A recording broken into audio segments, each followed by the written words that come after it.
Joe Rogan, who for years was the most listened to podcast in the country until very recently when he was dethroned by Tucker Carlson, who obviously has a few IQ points over the meathead, has made a big presidential endorsement with everything that's at stake, with the country hanging by a thread, with the United States facing a communist takeover.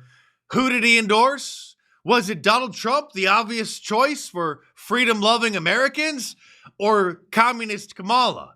Well, neither. Instead, he has chosen to endorse Robert F. Kennedy Jr. That's just what they do. That's politics. They do it on the left. They do it on the right. They gaslight you. They manipulate you. They promote narratives. And the only one who's not doing that is Robert F. Kennedy Jr. You a fan? Yeah, I am a fan. Yeah, he's the only one that makes sense to me. He's the only one that he doesn't attack people. He attacks actions and ideas.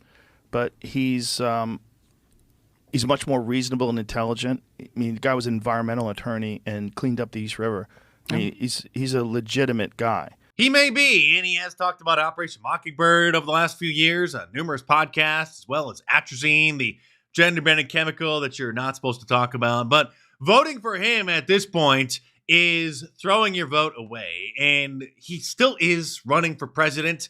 If he actually cared about America, he would drop out and he would endorse Donald Trump, and Joe Rogan would endorse Donald Trump, and at the bare minimum, have Donald Trump on his show to have a conversation. But Joe Rogan has made it clear for years now that he doesn't like Donald Trump and doesn't want him on his show and won't do anything to help him. By the way, I'm not a Trump supporter in any way, shape, or form. I've had the opportunity to have him on my show more than once. I've said no every time. I don't want to help him. I'm not interested in helping him. The night is still young. We'll see.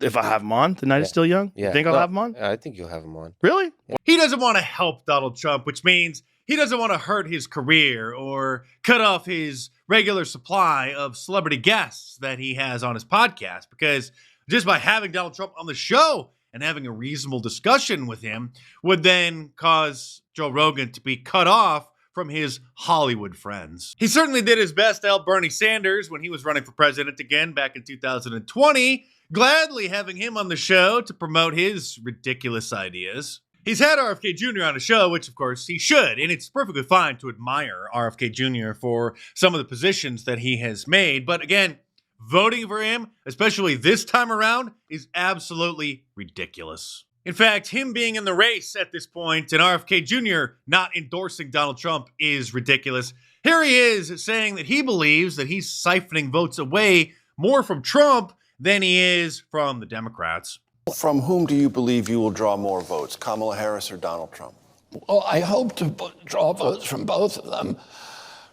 Right now, I draw many more votes from President Trump than from the Democrats. Is he happy with that? Is President Trump happy? He isn't happy. And in fact, the RNC, I told him that when I saw him. And he was like, yeah, we got to do something about that.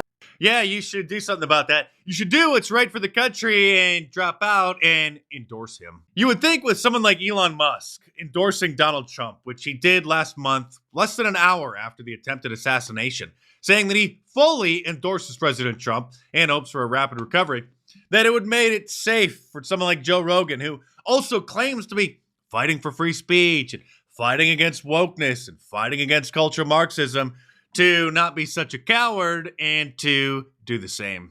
Elon Musk, in fact, will be interviewing Donald Trump on Monday, presumably during a live X Space, which is Twitter's group chat feature. So that's going to be interesting. But Joe Rogan is afraid to talk to Donald Trump, and when they crossed paths not that long ago at a UFC fight, which Donald Trump is known to attend on a regular basis, you could see little Joe was quite intimidated having to look the man in the eye who he has refused to sit down and talk to, as he admitted on numerous occasions. What else should we expect from a guy who signed a $250 million deal with Spotify so that he could supposedly speak freely without the constraints of the censorship and the terms of service on YouTube, only to lie about why dozens and dozens and dozens of his previous episodes mysteriously weren't ported over to his Spotify library? And somebody did some deep investigating into this and set up the jremissing.com website, the Joe Rogan Experience Missing website, which cataloged 116 different episodes were missing from his library, and 4 of them were edited and shortened. And when I covered this a couple years ago at the time, there was actually 113 episodes that were missing. And so now another 3 mysteriously have been taken down, it looks like, from the Spotify library. Then later on his podcast, when Joe was talking with one of his buddies, he forgot that he was actually on his podcast and admitted this. Anytime anything gets big enough, Right. you're gonna get like that. There's gonna be strings attached. You know? Yeah, that's the criticism of me being on Spotify. Yeah, how's that been? How's the move been? They don't give a man. They don't care what you do? They haven't given me a hard time at all. There's a few episodes they didn't want on their platform that I was like, okay, I don't care.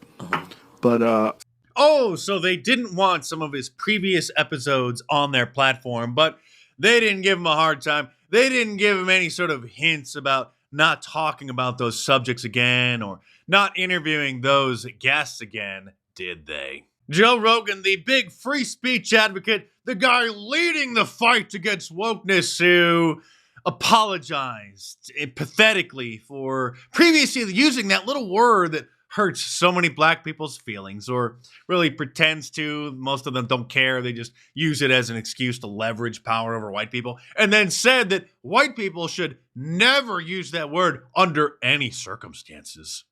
hello, friends. I'm making this video to talk about the most regretful and shameful thing that I've ever had to talk about publicly. There's a video that's out that's a compilation of me saying the N-word.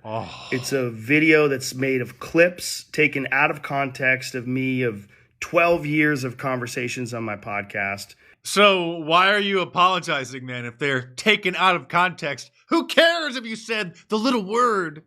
And it's all smushed together and it looks horrible, even to me.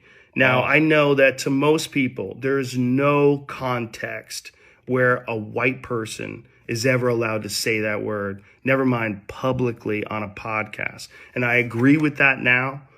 I haven't said it in years, but for a long time, when I would bring that word up, like if it would come up in conversation, instead of saying the N-word, I would just say the word.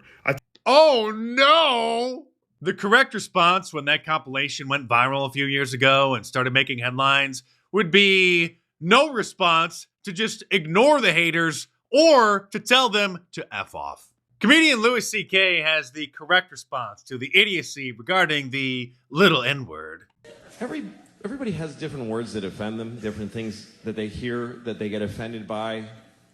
To me, the thing that offends me the most is every time that I hear the N-word. Not by the way, I mean the N-word. Literally, whenever a white lady on CNN with nice hair says the N-word, that's just white people getting away with saying that's all that is. They found a way to say N-word. It's when you say the N-word, you put the word in the listener's head. That's what saying a word is. You say the N-word and I go, oh, she means You're making me say it in my head. And Joe Rogan is also a supposed comedian. Aside from being a podcaster, which he's best known for, he is also a self-proclaimed stand-up comedian who just had a Netflix special recently. And so he's a supposed comedian who apologized, groveling for 6 minutes for using a little word that hurt people's feelings. So this is who Joe Rogan is supporting and endorsing by default, by not only throwing his vote away on Robert F. Kennedy Jr., but by not even engaging in a conversation by having Donald Trump on his show. So good to be back in Michigan. Listen, let me tell you, I am clear. The path to the White House runs right through this state. And listen, I am clear. The path to the White House runs right through this state. I took on perpetrators of all kinds. I took on perpetrators of all kinds and had a summer job at McDonald's. That is her giving the exact same speech in Wisconsin as she gave in Michigan that she will probably give in a dozen other states over the next few weeks. Me, on the other hand, I'm a proud supporter of Donald Trump and have been ever since 2015. And if you are and you want to get a great shirt and support my channel, Order your Fight for Trump shirt from my online store, markdice.com, or click the link in the description below. And now it is also available in a tank top for the summer, as well as a long sleeve and a hoodie if you prefer those styles as well. So head on over to markdice.com or click the link in the description below and check them out.